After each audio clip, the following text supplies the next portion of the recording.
Good afternoon. Thank you for joining us for this online session on the power of conflict, led by the academic directors of our executive MSc in Change Leadership, jointly by the University of Oxford Side Business School and HEC Paris. My name is Jonathan Ratcliffe. I'm the program advisor for this executive MSc and your main point of contact for any questions or applications. The next intake for the program is the 27th of June, and this is the third such session that we're running before the launch of the program. So thanks again for taking the time to join us.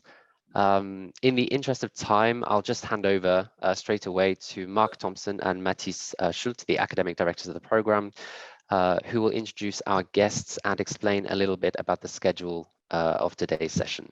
Mark.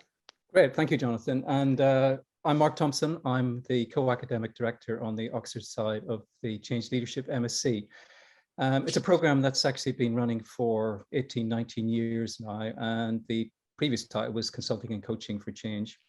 We decided to make the shift to Change Leadership as a new title because we felt it better reflected not only the emerging content of the program, but also many of the challenges that organizations and people attending the program were articulating and getting involved with, combining both the kind of change aspects, but also the change agency leadership dimension. How do we work as change leaders in tackling these types of challenges? We've run a number of webinars so far, and we're very pleased to have Erwin Turbot along today to talk about a specific set of challenges that are facing many people at the minute. And this is around conflict in change processes. For those of you that have been involved in change, you quite often experience resistance to change, or quite often some conflict within the change process. It doesn't go the way you expect. You get resistance, you get challenges to the model. And it's interesting to think about how can we conceptualize that? How can we think about that as change agents or change leaders going forward? How can we work with it, perhaps in a more productive way? And I'm really pleased to have Erwin here. Erwin has taught on the program for over 10 years now. He grew up in Belfast in Northern Ireland, so was very shaped by a context of conflict, and actually worked with a range of organizations who were dealing with social conflict and its consequences on organizational practices. More recently, Erwin has been working with the Dutch government, dealing with the outfall from the Ukraine crisis and the current refugee situation. The Dutch government is, like many governments who are taking in refugees, trying to understand how they can prevent gangs and sex traffickers from preying on families and young children who are having to flee Ukraine. So he's working currently on many of these types of issues. So the way and I know these are extreme conflict issues, but the way that he frames them, the way that he approaches them, are also ones that he is applying actively with governments and other organizations and how they deal with quite challenging change contexts. So there's a kind of read across here that we want to explore. So the way that we're going to proceed is for the next 30 minutes or so, Erwin and Mathis and myself, we're going to have a discussion with Erwin about his experiences. So we're going to ask him a number of questions. Erwin's going to respond, and we're going to have a kind of free-flowing discussion. Now, those questions might generate further questions from people who are watching the webinar or listening to the webinar. And we'd encourage you to put those in the chat, and we can then take those towards the end of the session, and we can deal with those. So without further ado, I'll turn to Erwin and ask him the first question, which is, given the rich set of organizational contexts you've worked in, with different types of conflict situations and resistances to change, I mean, what are your main takeaways from those experiences as a change leader? Well, hello. It's nice to be with you all. I assume we're all over the place. I'm not where I normally am, so I don't normally have such a pretty vase of flowers behind me, but without those flowers, I thought the background would just be far too dull. So if I'm too dull, hopefully you can attend to the flowers and that'll cheer you up. I think the first thing I want to say is that we think about conflict and many other things as an either or. Either there's conflict or there's not conflict. But I'm interested in different types of conflict. And so I'm not going to talk, Mark mentioned about just having been involved in some work with the Dutch government. That was literally yesterday. And it is connected to the conflict between Ukraine and Russia, but that's not the level of conflict that I want to focus on, that extreme physical force violence level of conflict. The conflict that I've been working on, which in some ways is almost intractable, although clearly a lot less violent and not as physically injuring to people, is the conflict between the various government departments and agencies and NGOs. And so despite the fact that in this particular case is a very clear shared aim of ensuring that people fleeing from Ukraine don't find themselves re-victimized as they get to what they consider to be a much safer part of the world. Despite the clarity of that, despite the energy, the commitment to that, of course, people see it in different ways. And so when we get people in a room together, we have problems that, for example, in this particular case, prosecutors see it differently to the Salvation Army. They see it differently to the local municipalities that might be providing accommodation. They see it differently to children's social workers and so on. And so rather than having this either or, conflict or no conflict, we have different types of conflict. And then rather than being conflict of me against you, it's often much more multifaceted than that. So I'm really thinking or interpreting Mark's question around what you might call socially constructed conflict rather than physical force conflict. Resistance, opposition to an idea or a request or a suggestion to do something. And that might be as simple as moving your position in the office. So Mark and I currently work together and right now we're facing each other. So let's imagine we're facing each other across the desk. And then Matthias decides that he would like us to move to another part of the office and set up ourselves rather differently. The first challenge we have is not whether we think the new position is going to be better. The first challenge we have is that we quite like the current position. And so there's a sense of loss of moving from the current position. And that sense of loss, if it's deeply felt enough, is likely to be witnessed or observed or felt by Matthias as some form of conflict. So that's a sort of little bit of framing, if you like. I say that because I want to suggest that the conflict then needs to be welcomed. It needs to be welcomed as energy in the situation. To get any work done, clearly you need energy. And often what we have is no energy. And then we make an intervention, we stimulate people, we provoke them. They feel uncomfortable, they feel there's a sense of loss looming, if not actually happening. And so they resist, and we interpret that as conflict. We then think that's the problem to be fixed. So we engage in some sort of conflict resolution process, and we try and resolve the conflict, or at best, put the lid on it. We sometimes talk about putting the lid on it. And so we go back to having no conflict. But in doing that, we now have no energy. And so what I'm trying to suggest, at least conceptually, intellectually to start with, we may talk more practically about how to do this, is that rather than go from no conflict to negative energy called conflict, we might try to think about embracing that energy, that negative conflicted energy, and then start to see if we can change the energy from negative to positive rather than suppress the energy and go and find new energy from a starting point. So that, I think that's my first sort of conceptual point. I'll just pause there and let Mark respond to your question or direct me further from that. Yeah, no, I think it's a very helpful framing, particularly when you raise the point about the social construction of conflict or resistance, and how people may see the same goal that they're working on in quite different ways and challenging quite different sets of interests. And I think trying to understand the interests that people have within a change situation is a very powerful way of opening up insight, in a way, to what the problem actually is and how you can work on it. And I know from some of the conversations we've had in the past about some of the complex challenges you're dealing with, is that quite often change leaders don't necessarily see the kind of challenge as in a productive way. They quite often see it as a way threatening them, or in a way undermining their objectives, or it's kind of a bump on the road that they have to kind of, you know, get over, and we can stay on course, as it were. So it's all about maintaining one actor's energy in a direction that they have, but not really understanding where the other energies are at. I don't know if that's something that you are experiencing in your work. Yeah, I think often what underlies that is taking the challenge, the conflict, the negative energy personally, and feeling that it's being directed against.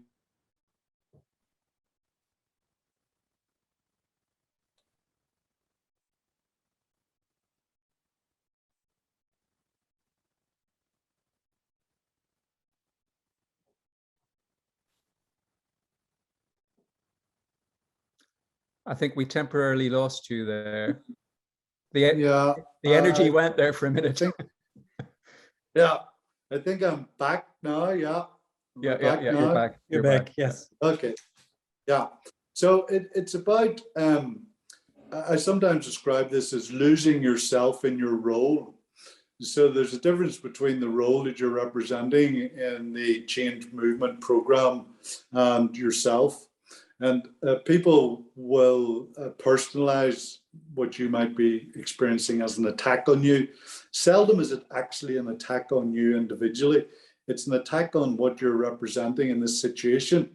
So in this little mythical change analogy that I've started to draw out, Matthias might feel that Mark and I are attacking him, but we're not attacking him. We're attacking the fact that Matthias is representing this need for us to move from a position that we're comfortable in to one that we may not be comfortable in. And of course, the new position is always abstract and ethereal, and to some extent a vision of something that doesn't really exist yet. Whereas the current position is very concrete and real. We know exactly how it feels. Now, I'm using a very low level of example here. We're just being asked to move to a different place in the room or a different room in the building that we already know. But I'm doing that deliberately and hopefully thoughtfully and helpfully, because even at that small level of change, and given the pre-existing relationship between Matthias, Mark and I, so we don't have any existing conflict issues, we still feel that uncomfortableness, that sense of loss of having to move from our currently established way of working. And of course, everyone will have felt that over the past 2 years. You'll have felt that sense of loss of connection in some shape or form. Now, mostly we didn't engage in conflict. Mostly we sort of withdrew. But withdrawal is very unhelpful, because when people withdraw, there's no real opportunity to engage with them. And so it'd be nice if everyone was immediately open, positive and welcoming of change. But I don't think I've ever experienced a situation where that's been the case. I mean, Erwin, sorry to interrupt, but that does raise interesting questions about what organizations need to put in place then to encourage what you're saying is voice, really, encourage people to speak up. But also, I mean, the kind of other side of that is to be listened to, essentially. So if you do speak up, you feel you're being listened to. So there is kind of two sides to this equation. I mean, is that your experience? Yes, definitely. And it's interesting that you use the word encourage there, which, you know, includes the word courage, and courage, the root of the word courage is kur, which is heart. And so often what's happening is that the reaction is coming from people's heart. It's not rational. Now, because mostly we're dealing with highly educated, literate people, they will very quickly rationalize that and try and construct what appears to be a rational story. But the work is to try and notice that it's really coming from their heart. And often that's why they're responding somewhat aggressively. It may be because they haven't felt heard, or because they felt heard, but they don't think it's been taken seriously enough. And it feels almost, you know, sort of embarrassing to say, you know, I really don't want to move from this desk that I've been sitting in and working across the desk from Mark for so long, because that feels not quite right. But of course we are human beings, and we have a heart, and these things come from our heart. And a lot of our work is less technical and more emotional. You know, too many change programs, if we sort of move to the corporate world of corporate change or transformational programs, too many of them exist really as a rational set of slides that take very little account of the the people actually involved. And I remember one time working for a part of the British government where it was announced that there was going to be a restacking exercise taking place in the building, almost as it might do in Amazon's warehouse. Well, this restacking exercise, of course, was about the movement of colleagues, the breaking up of working groups, just exactly what I've been talking about. And so the whole building became alarmed for some period of time, because did this mean everyone was going to have to move or just some people? And then people start to ask about this. And if they don't feel they've been listened to, then they shout. And if they don't feel they've been listened to, then they engage in ever more extreme and violent measures in the hope that someone might listen to them. The other side of that, or another side of that, of course, is that the people who shout loudest then get the attention. And maybe the people who are feeling the hurt most in their hearts are not actually getting the attention because they're not shouting as loud as some other people. So that's why it's important not to frame it as, me against you, us against them, but to think of it as much more complex than that, what I call factions, or I use a diagram that looks like a pizza and slices of a pizza. So maybe 6 or 8 different factions who will feel the same hurt, but will feel it differently and will express it differently, and therefore need to be approached and cared for differently. Irvin, I find this notion of conflict as energy really interesting. I want to go back to that for a second. So what's interesting is that you said it's about using this energy, which normally is negative in a conflict, and turn it into a positive energy. And that sounds a bit like counterintuitive to our normal approach to conflict, which is always okay, we have to cool down, we have to take the emotion out of it to be able to deal with it. So in your experience, how does it work? How do you turn negative into positive energy there? Well, like many things, it's a process rather than an act. So, we can't just press a button and change that. And so it's about trying to place yourself as someone trying to exercise leadership, or someone in a position of authority, trying to place yourself, and sometimes physically helps with this, so that you're not drawn into what I would call a knee-jerk reaction, reacting in a way that you will later regret.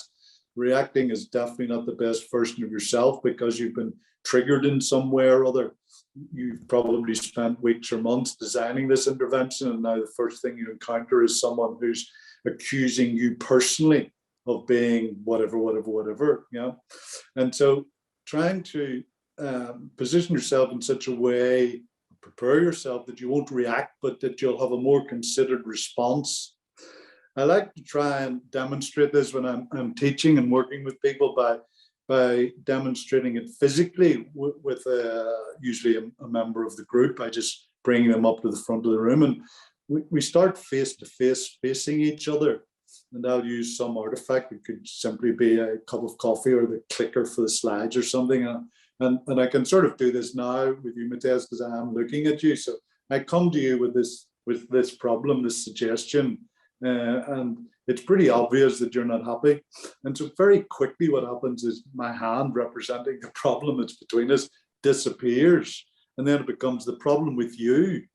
And then I think, oh, wow, this is an attack on me. Well, it's not an attack on me. It's manifesting itself in that way right now physically, but it's an attack on what I'm representing here. But most likely it's coming from a sense of apprehension, fear of loss, anxiety. Your heart is pumping. You just weren't expecting this from you. And so physically, and we're trying to do this emotionally and intellectually, of course, at the same time, but physically, what I'm demonstrating when I do this in the room is that we try to turn ourselves around so that we become shoulder to shoulder. Now, it may be that we actually need a period of time when we're back to back, so we don't actually see each other. We may need to take time out, but it's unusual in a sort of corporate setting to go from 0 to that immediately. If it's been festering for a while, it could do. If people have tried to be heard a number of times and now they're really at what I would say colloquially is the end of their tether. So you could be surprised if you haven't noticed it coming. But if you've noticed it coming, you've kept yourself on your toes, you're the best version of yourself you can possibly be in the moment. You can try and maneuver yourself. And I do say to people, actually physically do this. So if you're sitting across the desk, move yourself so that you're sitting across the corner, or move around and sit beside the person. So that you're now shoulder to shoulder looking at the problem. I mean, it's well known that if you have a real problem with someone, going for a walk with them helps. That sense of movement, but also the sense of not being face to face physically helps. So shoulder to shoulder, working on the problem. It might be that the problem is the relationship, and so we have to put the actual work problem to one side, behind us, if you like, for a period of time. And we spend a bit of time having a coffee, trying to catch up, see, what's behind your apprehension here. Is it to do with the actual change program in the organization, or is it the fact that your mother, your father, your children are sick? You're having trouble with getting your daughter or son the university place they wanted or hoped for. I mean, there's a whole host of things. And so we might spend a bit of time shoulder to shoulder, rebuilding, repairing, strengthening our relationship. And then, if you like, gently bring the problem around. But don't put it between us. Let's put it in front of us so we're shoulder to shoulder working on the problem. So I know that sounds a little bit strange, but I'm hoping as I visualize this in my head that other people are able to visualize it as well. And it's the sort of thing we do, as you're well aware, when we're working with groups on the program, to try and make this really a felt experience and not just something that happens intellectually in people's heads, but they feel it in their heart and they feel it in their stomach at the same time. And I can also imagine by walking together in the same direction, right? It's a dynamic energy. It's not like static, like facing each other, being in a static position, but it's actually a movement together, and it has more of a dynamic element in it, which is really interesting there. Yeah, I was interested absolutely. I mean, I know when you teach this with our groups over the years, I mean, there's a lot of emphasis on experimentation and interpretation as the two kind of skills that they need to learn in a way, because as you're kind of even just using the triad here as an example of moving to a new place or moving a new desk, is this issue about how are people interpreting this, and how do I make sense of Matisse's view, your view, or whatever. But there's also this other issue, isn't there, about experimentation, which I sometimes gets lost, I think, when people are thinking about change. I mean, because the end point is not necessarily the one that you thought you're going to arrive at when you started this change process, because you need to take account of the conflict, the interpretation, the challenges, the other perspectives, and where you end up might actually be somewhere quite different in many ways, because you're experimenting all the time. Yeah, and in a sense, better than quite different. Often somewhere you never imagined you could have got. So there's another paradox here, that by setting a destination in advance, you actually limit yourself, because you probably you might start out with quite an ambitious idea of where you want to get to, but then you start to talk to people and you consult with people, and little by little you move back from that. So in actual fact, you limit your possibilities and you work yourself back to something you think is achievable. But you're imagining it's achievable as if you're going to follow a route on a map. Everything has to be worked out in advance, and then you put a red line on the map, and then you follow that route. What I've discovered is that if you give up that, you have to have a position. Clearly, you have to have goals, you have to have ambition, but if you treat that as emergent rather than as definitive, and then using the metaphor of a compass rather than a map, you start and you keep taking bearings as you would with the compass walking in the wilderness.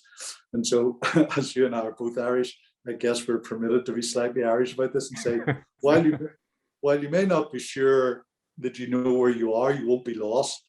And so it's this idea of not being precisely sure where you are, as you might be on a map, but you're not lost because you're moving in a direction, but you can change the route. You can navigate your way around an obstacle. There are many ways of dealing with an obstacle. Walking over the top of it is not the only way. And in dealing with people, it's probably not the best way at all, really. So viewing people as an obstacle in your way is really not a helpful metaphor. Whereas if we're a group of people using a compass to navigate our way forward, my experience is you get somewhere you never expected to be. And that was reinforced actually again with this work I've been referring to, because we were doing this as very much an experiment. We'd done this type of work, but over a much longer period of time at a much slower tempo, if you like. But we did this as sort of like an open cry to the network of people that know the process we're using.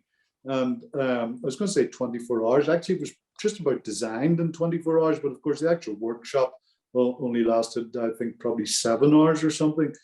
And, you know, when people looked at what they'd accomplished at the end of that 7 hours, if you put that up at the start of the day, it would have been demotivating for people. There's no way we could possibly achieve that in such a short period of time.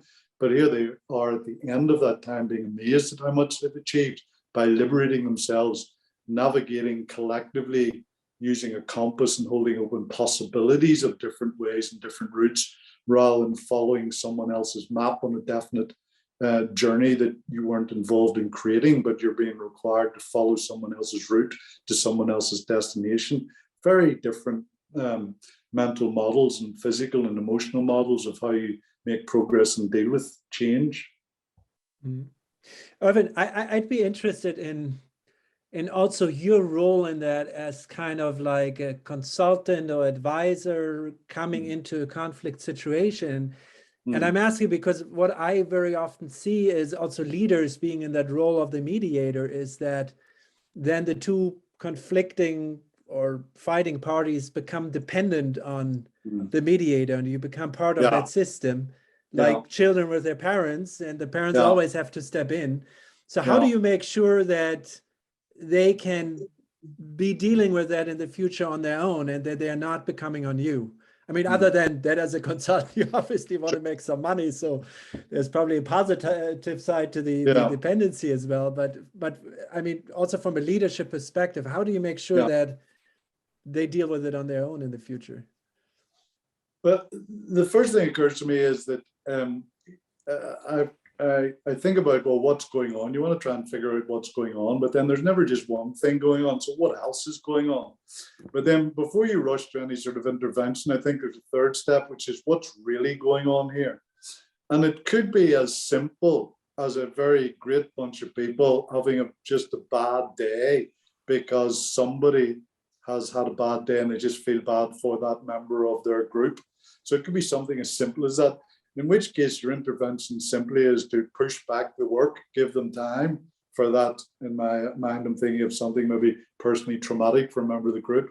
So they just need some time to share. They just need some time to grieve. They just need to go outside, have a walk, have a coffee, and then we come back. I sometimes talk about a situation where you've decided that we sometimes refer to difficult issues as like the elephant in the room. And so often as the outsider, it's very easy to see the elephant, and you're quite fascinated by the fact that, you know, if we're thinking about an executive team, as they come in and sit at the table, they appear to sit unnaturally to you, and then you realize they just adjust themselves almost naturally to avoid hitting the elephant. They've been doing it for so long, they sit slightly awkwardly, but they don't feel it anymore. It's just the way they sit so as they don't disturb the elephant. And so you decide, well, we need to disturb the elephant, but you don't just kick it, because that would be traumatic and overwhelming and wouldn't provide, you know, an overwhelming level of resistance and violence. And perhaps even, you know, people would be so overwhelmed they wouldn't be able to do any work. So you need to design that, and it may take a few weeks. Let's imagine it's a Monday morning meeting, or, you know, and you think, well, we'll work towards this. We'll try to figure out where people are on this. And then you decide, okay, so this is the day we're going to go for it. You're coaching, let's say the chief exec or the finance director, whatever. You're ready. You've had that pre-meeting. You've scoped it out. You think you're pretty much aware of where people are as close as it's possible to be. So at least you've lessened the risk dramatically. You're certainly not being reckless. But of course, because we're dealing with a disparate group of people, there's no guarantee in the way there would be in the technical mechanical system that your intervention will work as designed. But just as you're going into the meeting, the chief exec gets a note from you know, his or her PA that says, you probably want to know that John's son has crashed on the way to school this morning. So what do? Do you just fold it up, put it in your pocket and carry on? Because you're going to get a lot of conflict as a result of that. And you're not going to make any progress on the elephant issues. You're going to have two problems now. You're going to be thought as a very uncaring person who just ignores the fact that one of our very precious colleagues must be extremely worried about this incident. You haven't mentioned it, you have ignored it, you're not even saying, do you want to leave the meeting, John? And now you're raising this very difficult issue. It's a recipe for chaos and confusion and a large amount of degenerative conflict. So that's not the sort of conflict that I'm suggesting would be positive and energizing in any shape or form, not least the fact that it has been generated by very poor behavior from the, in this case, the senior leader in the group. Erwin, I've been at many kind of change, involved in many change processes where a kind of senior manager comes in and gives the slide deck presentation, the kind of, you know, the vision of the future, the chapel on the hill or whatever. And it goes on for 45 minutes or something. Yeah. And we get all the data and all the plans and all the rest of it. And then it's kind of, there's 3 minutes left for questions before the next meeting. Yeah. And you have this, just absolute silence in the room, which is quite often seen as agreement, no one's got any questions there. And they move on to the next group. And I'm wondering how you interpret that type of leadership, change leadership kind of approach. Well, I would interpret it according to its results, really. I mean, it proclaims to be about bringing about change, but very often it doesn't bring about the change that it's proclaiming to bring about. And the reason for that, I think, is because it's failing to address the most important issue in the change, which is the emotional state, the rationalizing, the humanity, the fact that we're not restacking boxes in an office building, we're not moving units of production, we're dealing with people. Now, of course, the great thing about people is they can achieve things you never imagined they would achieve. The bad thing about people is that in spite of your 6 months of preparation, your beautifully designed PowerPoint presentation that you've rehearsed and you're really chuffed with the way you've delivered it, the fact is that they have heard something different to what you think you've said. And so I've found in leading people in some pretty difficult change experiences, and of course, this is one of the reasons why I so much enjoy working on this program, is because, intellectually, apart from anything else, you're coming at it from a different perspective. And I really like that because it's what has worked for me. But what your program does is provide an intellectual framework for that, as opposed to just being an anecdote. And it's really, I've realized that I'm not really a person of vision. I'm more a person of what I call righteous rage. So in fact, where I found the first energy for change has been identifying that thing that is annoying to people, maybe even more than annoying, maybe something they're quite angry about. So let's just go back to Ukraine. So, the Dutch people, like many of us, and certainly British people feel the same, Irish people feel the same. They feel that they want to do something to be welcoming and to provide some safety and provide a way of maintaining Ukrainian people in a way that's very different to what they're escaping from. So you could start by having a vision for how that would look. But what I found on a number of occasions, and found again this week, is that rage of the trauma that Ukrainians are currently facing is something we can unify around much more quickly than whether they really need accommodation or education or healthcare or social care, or, because we come at that from our professions. It's not we're bad people. If I'm a social worker, my view of what Ukrainian children need is social care. If I'm a teacher, my view is what they need is education. If I'm a doctor, my view is what they need is medical care. So immediately we have different views of what they need. But before we get to that, let's agree that we have this, what I call is righteous rage about what they're coming from. And so that's the why we're doing it.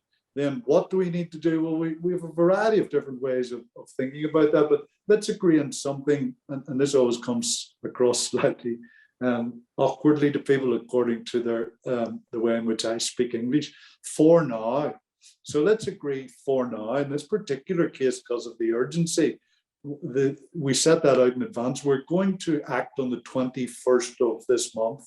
That immediately means that a number of things people would like to do and will do later can't be done for now. And so that really helps. And then, so we're clear about why, we're clear to some extent about what within time frame we've set. And then the dynamic changes, because then everyone can be more creatively engaged in how are we going to do this thing to reduce the harm. So rather than immediately think of the benefit we might create, let's think about reducing the harm. Now, that's easier to see, certainly in this example I'm using, than perhaps in the example of, you and me having to move because Matthias decides that we don't work generatively together when we're facing each other and discussing all sorts of things Irish and not at all work related. But the pattern is very similar. And often, and of course, this is what we do when we use case studies in our teaching, we take quite an extreme example because it's easier to see. What I call the signals are much louder, whereas in most of our consulting challenges within organizations, the signals are quite weak. And often we're dealing with people who are very sophisticated politically and can for quite some time hide what's really going on. But once you know what the signals are you're looking for, then it becomes somewhat easier. I mean, there's no right or wrong. There's no perfect here.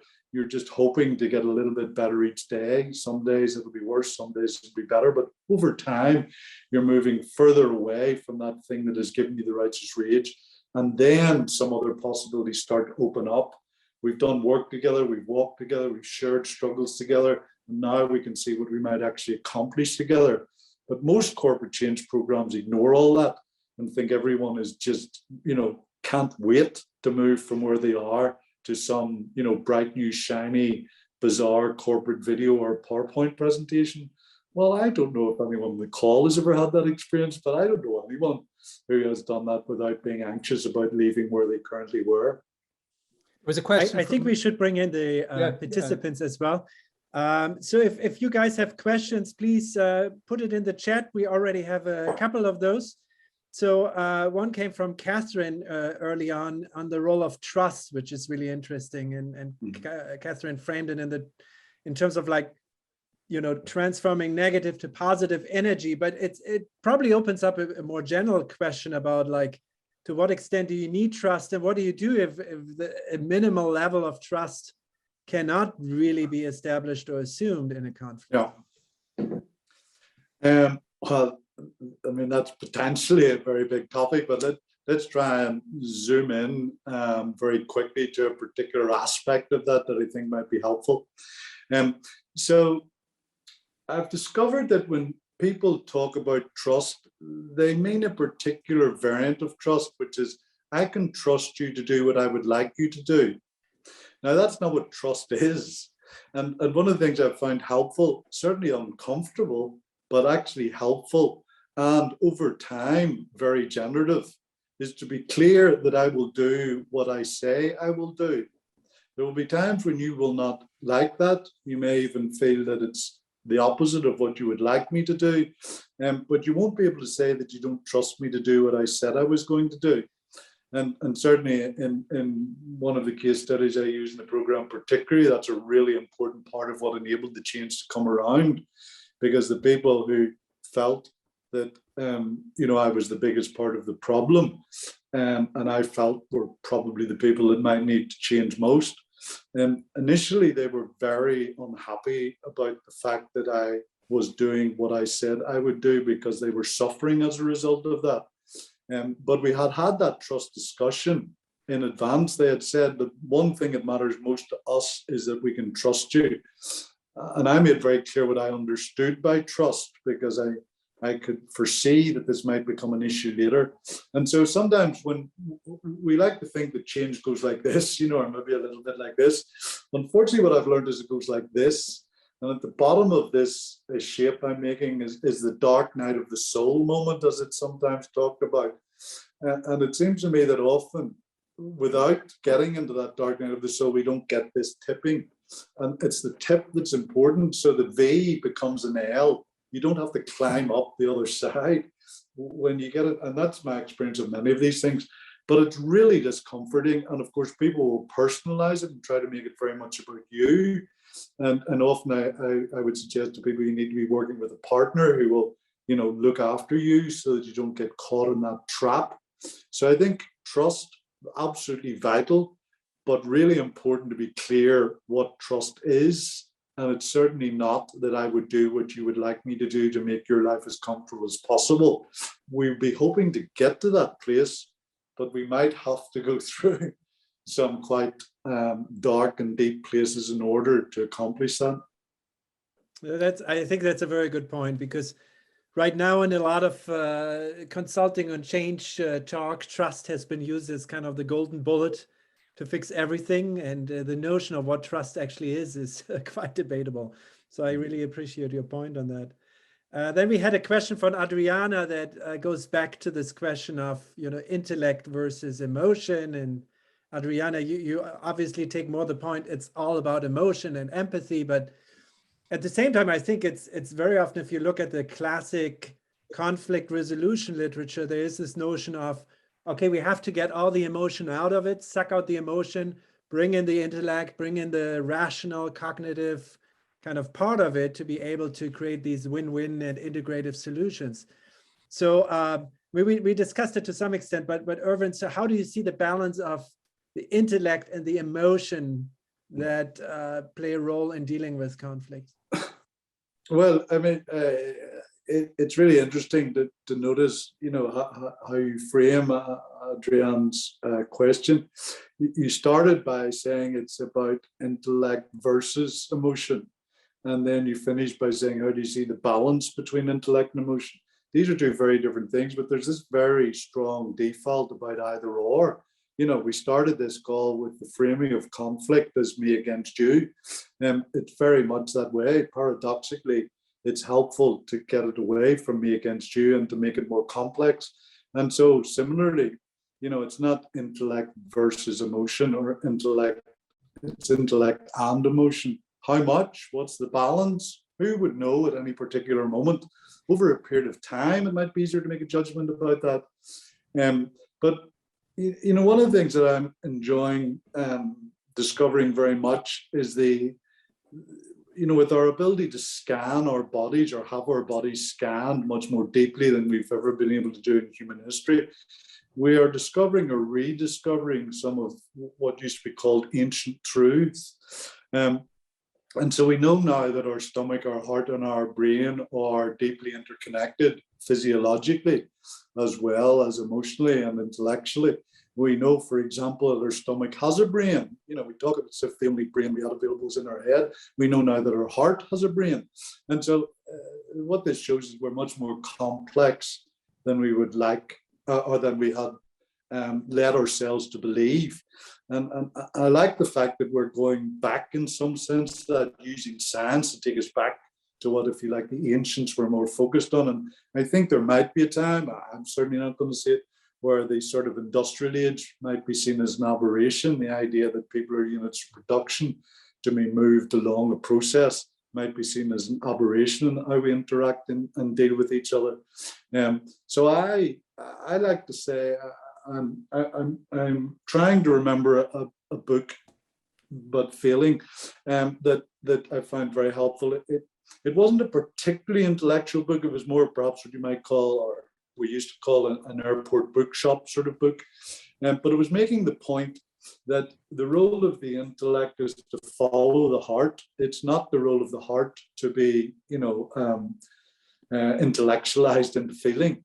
And so I often talk about that as the stomach. I sometimes say, if your stomach's churning, you know that you're practicing leadership. Of course, your stomach could be churning for another variety of reasons. But I was speaking to somebody recently who was, after, in my view, far too long on Zoom, was now getting to stand in front of a real group in a real room and engage the heart, the stomach, the head, all of that again.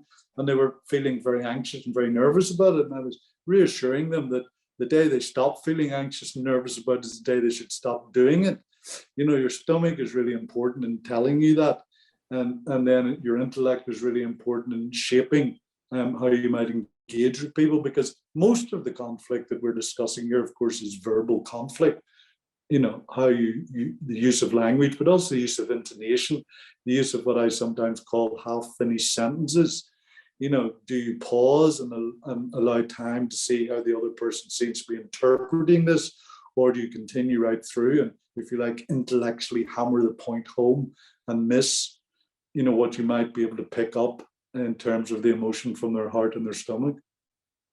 Erwin, just building on, I mean, your kind of critique of Enlightenment thinking there in a way, in different cultural contexts. There was a question from Mark Clark about how conflict kind of plays out in different cultures. And I know you've worked in a range of different contexts internationally. I'm just wondering if you have any thoughts about the cultural variations here and how that plays through. Yeah. Well, how challenging is always to get a question from Mark, who never asks an easy question. And of course, you know, it's part of what enables him to do the wonderful work that he's been doing for so long in a very different cultural context to the one, you know, that certainly I'm in right now, and I guess you are as well. Just to, if you like, flex people's intellectual muscles, I think I'm going to say that there clearly are many differences, of course, but I think it's also useful. So again, avoiding the either or, it's also useful to look for the similarities. I mean, you know, if we start physiologically, I think we're all 70% water. So it doesn't matter what your cultural context is, you're still 70% water. And so we can sort of work from that. But one of the things I notice, even when I'm working, sticking with, you know, yesterday in the Netherlands and in a fairly homogenous cultural context, people still will go to quite extraordinary lengths to find a point of difference, which they'll claim will be unique. And I sometimes tease people by saying that, you know, it's as if the only thing we can find is that my nail varnish is a different color to yours. So we will extrapolate from that quite small difference and claim that you are completely different to me. So I don't think anyone is completely different. I think that the similarities are more important, and going back to that idea of trying to get shoulder to shoulder, looking for the similarities in a conflict situation really helps. And then building from the similarities rather than starting at the other end of that spectrum, if we frame it that way, and starting with an assumption that the other is totally different.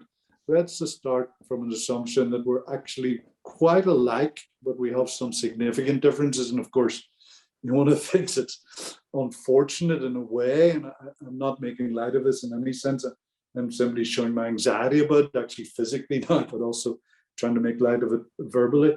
You know, in a global context, in Northern Ireland, we spent almost 40 years making the other different enough that we either at least didn't mind, if not actively engaged in killing the other.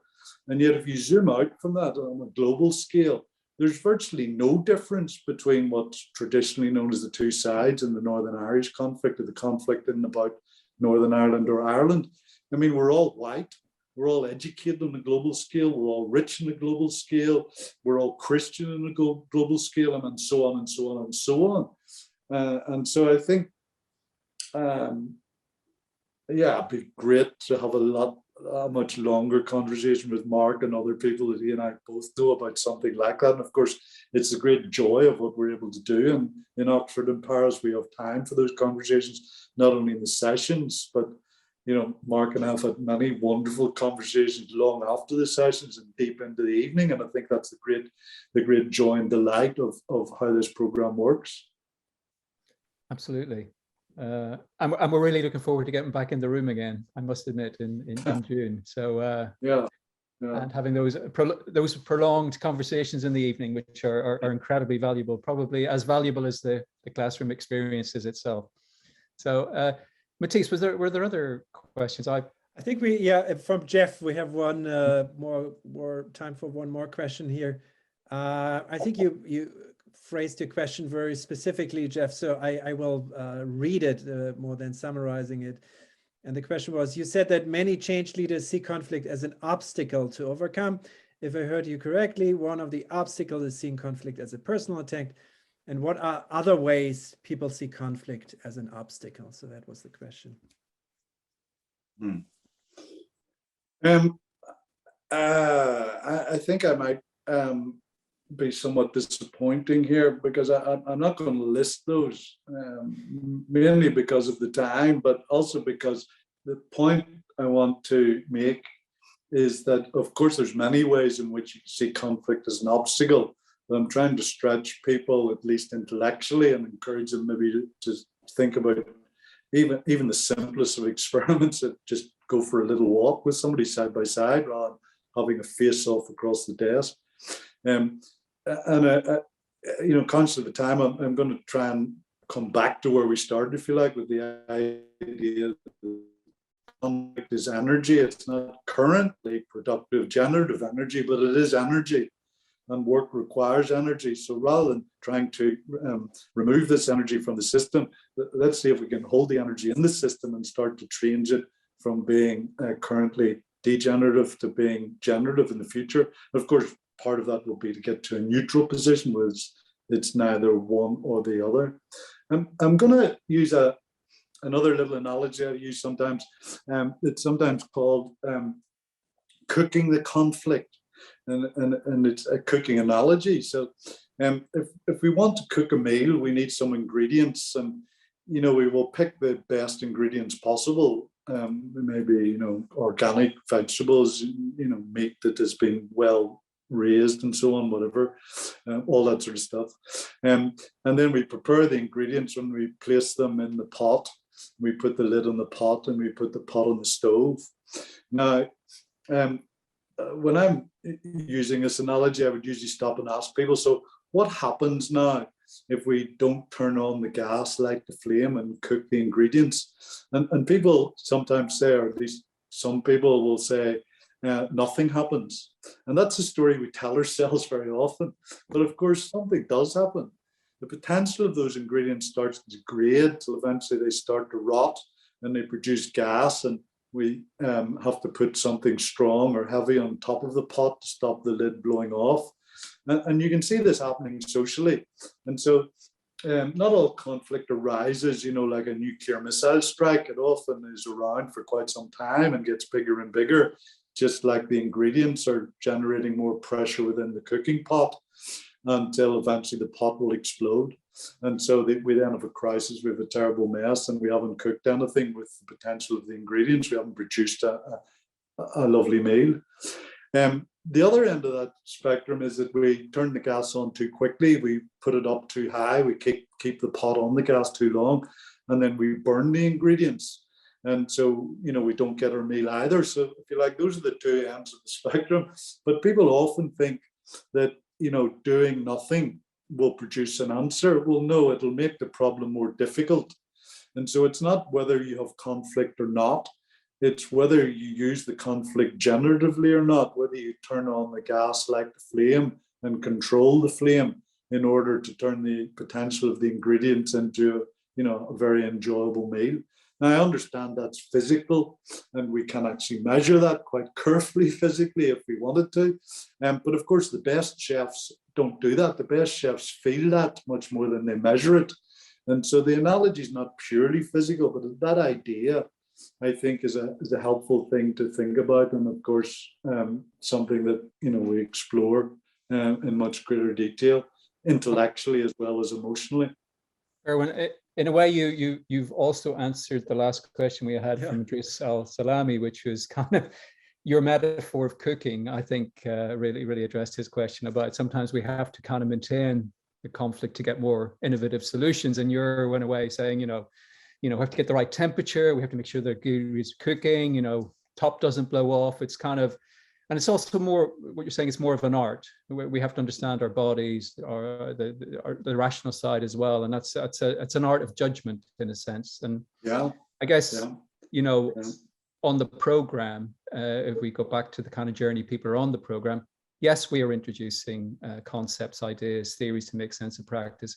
But as people go through this, and certainly with the teaching sessions you've provided and others, I mean, it is this kind of, it is down to your own sense of judgment, your own sense making, your own way of interpreting, because you're in a context which is probably quite unique to the other context someone else is experiencing. So they need to make sense of that and act in an artful way, a careful way to make it productive.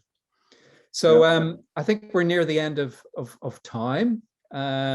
Thanks once again, Erwin, for your contribution. It's been really, really helpful. Thank you to the participants on the webinar and for your questions. The program itself begins in June this year. We're still inviting people to join if they wish. So please follow up with Jonathan Radcliffe, who is the administrator involved in recruitment and marketing. And Jonathan's still on the call if you want to speak to him.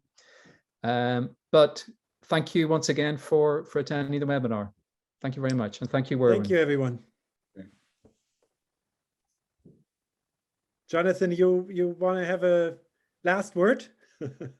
No, I mean, let me just put my email address here in the chat so that everyone has it. But yeah, if you have any questions or you want me to take a look at your CV to do an initial profile check, please feel free. So I'm just putting my email address in the chat now. Yeah, so thanks very much again, everyone, for attending. And have a lovely weekend. And thanks very much to you guys for such a stimulating conversation. Thanks, everyone, and bon weekend. Bye. Bon weekend.